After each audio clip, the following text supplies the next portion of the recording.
मैं फेसबुक में देखता हूँ एक जाकिर नायक नाम का एक शख्स है, उन्होंने अपने वीडियो में कहा है को खाना जायज़ है। मनु जी ने ये कहा है व्यंगात्मक। बकरा तो खा रहे हो। আসসালামু আলাইকুম। একজন হিন্দু যুবক একজন হিন্দু পণ্ডিতকে ডক্টর জাকির নায়েকের বিষয়ে এমন কিছু প্রশ্ন করলো যেগুলো দেখলে শুনলে আপনি অবাক হতে বাধ্য হবেন। যদিও ডক্টর জাকির নায়েক ভারতবর্ষের মধ্যে নেই, ভারতবর্ষের বাইরে আছে, তারপরে ডক্টর জাকির নায়েকের আলোচনা মানে বক্তব্যগুলোকে নিয়ে মাঝে মাঝে আলোচনা সমালোচনা চলতে থাকে। আপনাকে জানিয়ে রাখি যে গোটা ভারতবর্ষ জুড়ে গরু নিয়েও অনেক তর্ক বিতর্ক হতে থাকে, কারণ গরু মুসলমানরা জবেহ করে খায়, আর সেই গরু হচ্ছে হিন্দুদের গোমাতা। তো ডক্টর জাকির নায়েককে একজন হিন্দু যুবক জিজ্ঞেস করলো যে হিন্দু ধর্মগ্রন্থ অনুযায়ী গরুর মাংস খাওয়া ঠিক নাকি ভুল। তো ডক্টর জাকির নায়েক হিন্দু ধর্মগ্রন্থ থেকে এত সুন্দর করে উত্তর দিয়েছেন, বুঝিয়ে বুঝিয়ে কথা বলেছেন, যা শুনলে আপনি নিশ্চয় অনেক কিছু জানতে পারবেন, শিখতে পারবেন। তো চলুন বেশি কথা না বাড়িয়ে আমরা সেই ভিডিওগুলোকে দেখে নিই, যাতে করে আমরা এই বিষয়ে কিছু না কিছু নলেজ পাই। कोटि कोटि प्रणाम गुरु जी जी मैं काशी से आया हूँ और मेरा प्रश्न ये है कि मैं फेसबुक में देखता हूँ माइक पास। मैं फेसबुक में देखता हूँ एक जाकिर नायक नाम का एक शख्स है जो इस्लाम धर्म के प्रचारक है। ठीक है। उन्होंने अपने वीडियो में कहा है कि मनु स्मृति नाम की एक किताब है जिसमें लिखा हुआ है मांस को खाना जायज़ है।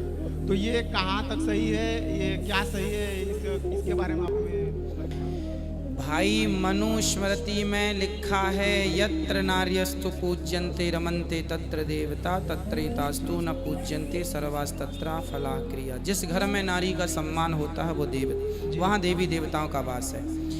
मनु जी ने ये कहा है व्यंगात्मक। जी शास्त्रों के दो अर्थ होते हैं जी खासकर मनु स्मृति के ये अर्थ में व्यंगात्मक अर्थ है। व्यंगात्मक कैसा है? जैसे आपका कोई दोस्त है ना जी जी और मांस खाता है, जी तो आप कैसा व्यंग मारेंगे? आप ये व्यंग मारेंगे, क्यों बकरा तो खा रहे हो, जी इंसानों को खाना कब से शुरू करोगे? जी जी जी तो ये क्या हो गया? जी ये क्या हो गया? वो इंसान खा नहीं रहा है, ना कभी खाएगा। जी। समझिएगा, जी वो इंसान खा नहीं रहा पर ना कभी खाएगा। लेकिन जैसे मैं कथा में व्यंग करता हूँ, जी। आज ही मैंने पूछा क्यों बकरा खाते हो, मुर्गा खाते हो, इंसान खाते हो, ये व्यंग है। मेरा नाम आनंद करवा है। मैं बाई प्रोफेशन सीए हूँ। मैं डॉक्टर जाकिर साहब को दुबई से जानता हूँ। वहाँ पे मेरा एक मुस्लिम फ्रेंड था, उसने आपके बारे में मुझे बताया था। मैं आपका शुक्रिया अदा करना चाहता हूँ कि आपने इस्लाम के बारे में बहुत सारी भ्रांतियों को दूर किया है। मेरी मुसलमानों के बारे में जो अच्छी बातें हैं वो ये है कि मुसलमान लोग ज़्यादातर झूठ नहीं बोलते हैं, किसी को धोखा नहीं देते हैं, दूसरे का पैसा भी नहीं खाते हैं।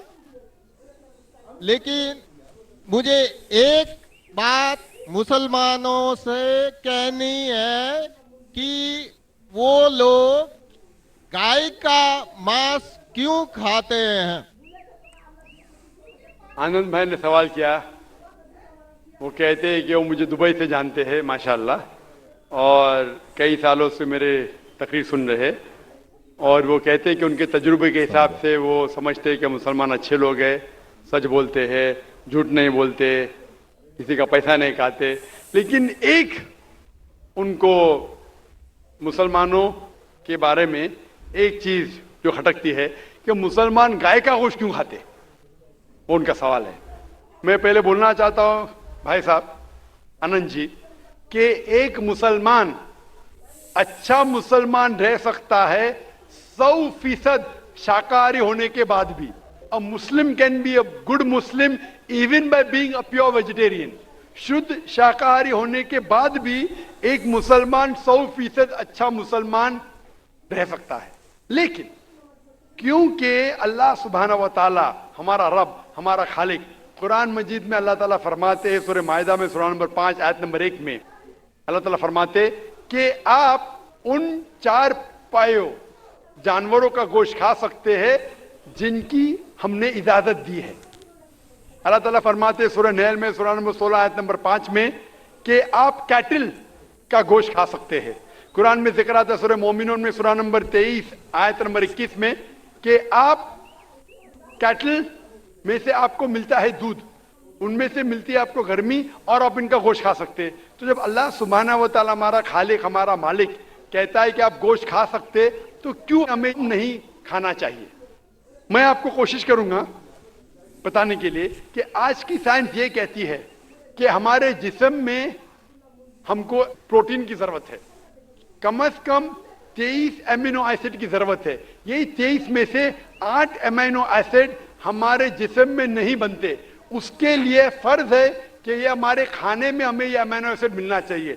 कोई भी शाकाहारी, कोई भी भाजी पाला नहीं है जिसमें आटों के आटो अमीनो एसिड मौजूद है। फ्लैश में, गोश्त में आटो अमीनो एसिड मौजूद है। इसे साइंस कहती है कंप्लीट प्रोटीन, कंप्लीट फूड। आज साइंस ये कहती है कि फ्लैश फूड में, गोश्त में प्रोटीन है, नियासिन है, विटामिन B1 है, इससे सेहत अच्छी बनती है।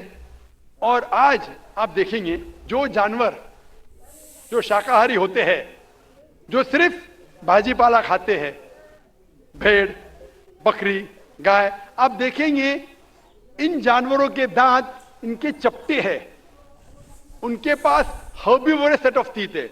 ये सिर्फ भाजी पाला खाते, गोश्त खा ही नहीं सकते। जब आप देखेंगे मांसाहारी जानवर के दांत, शेर बब्बर, चीता, उनके नोकीली दांत होते हैं। ये सिर्फ गोश्त खाते हैं, भाजी पाला खा ही नहीं सकते। जब आप अपने दांत आईने में देखेंगे तो भगवान ने, ईश्वर ने, हमारे खालिक ने हमें दोनों दांत दिया है, चपटे दांत भी दिया है और नोकीले दांत भी दिया है। अगर हमारा ईश्वर चाहता था कि हम सिर्फ भाजी पाला खाए तो ये नोकीले दांत क्यों दिया? गोश्त खाने के लिए। आज की साइंस कहती है कि जो डाइजेस्टिव सिस्टम है हर्बीवोरस एनिमल का, गाय, भेड़, बकरी के, वो सिर्फ भाजी पाला डाइजेस्ट कर सकते, गोश्त को डाइजेस्ट कर ही नहीं सकते। जो डाइजेस्टिव सिस्टम कार्निवोरस एनिमल का है, चीता, शेर बब्बर, ये सिर्फ गोश्त डाइजेस्ट कर सकते, भाजी पाला नहीं। लेकिन हम इंसानों को अल्लाह ताला ने, हमारे ईश्वर ने स्मॉल इंटेस्टाइन भी दिया है, बिग इंटेस्टाइन भी दिया है। हम भाजी पाला भी डाइजेस्ट कर सकते, गोश्त भी डाइजेस्ट कर सकते। अगर हमारा ईश्वर चाहता था कि हम सिर्फ भाजी पाला खाए तो हमें ये डाइजेस्टिव सिस्टम क्यों दिया जो गोश्त को भी डाइजेस्ट कर सकता है?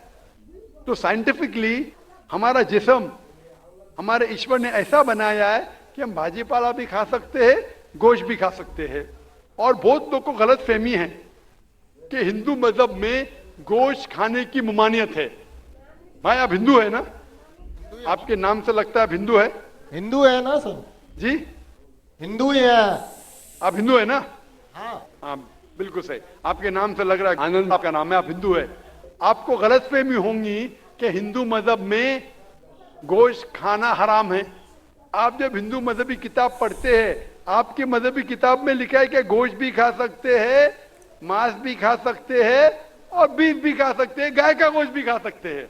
आप जब पढ़ेंगे मनुस्मृति चैप्टर नंबर 5 अध्याय नंबर 5 श्लोका नंबर 30 में लिखा है कि अगर खाने वाले जानवर, अगर खाने वाले मखलूक उस चीज को खाती है जो खाने वाले जानवर है, तो आप कोई गुनाह नहीं कर रहे, क्योंकि ईश्वर ने कुछ मखलूक को बनाया है खाने के लिए और कुछ मखलूक को खा जाने के लिए।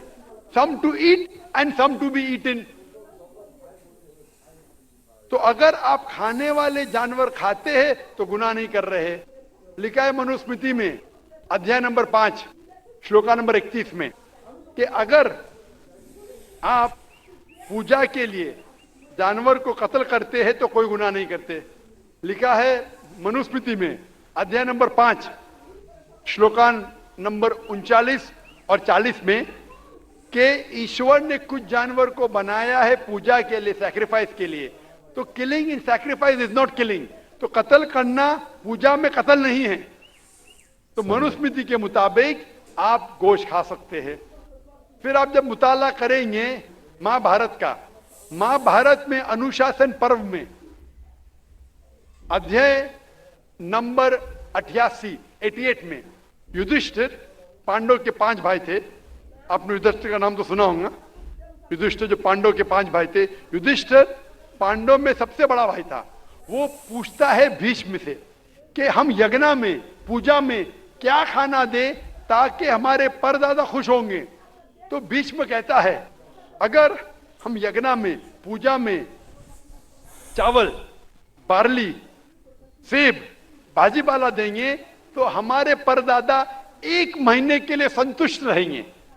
अगर हम मछली देंगे तो 2 महीने के लिए, अगर गोश्त देंगे 3 महीने के लिए, अगर खरगोश देंगे तो 4 महीने के लिए, अगर बकरी देंगे तो 5 महीने के लिए, अगर सुअर देंगे तो 6 महीने के लिए, अगर परिंदा देंगे तो 7 महीने के लिए, अगर हिरन देंगे तो 8 महीने के लिए, अगर बैल देंगे तो 11 महीने के लिए, अगर गाय देंगे तो पूरे 1 साल के लिए हमारे परदादा संतुष्ट रहेंगे। 1 साल। क्या दूध की बात अगर कर रहे हैं सर? आप बफेलो देंगे, बफेलो तो 12 साल के लिए, अगर राइनोसरस देंगे या रेड मीट, लाल गोश्त, तो हमारे परदादा हमेशा के लिए संतुष्ट रहेंगे। पूरा मेन्यू है महाभारत में, हिंदू किताब में पूरा मेन्यू है। क्या चाहते हैं? भाजीपाला, मछली, गोश्त, खरगोश, हिरन, बीफ, बड़े का छोटे का सब है।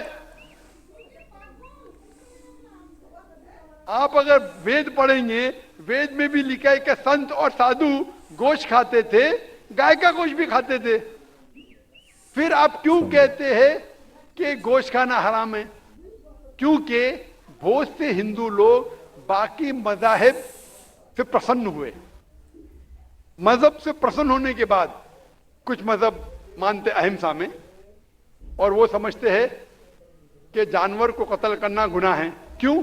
क्योंकि जानवर में जान है, बाजीपाला में जान नहीं है, पेड़ पौधों में जान नहीं, इसलिए बाजीपाला खाना गलत नहीं है, लेकिन जानवर खाना गलत है।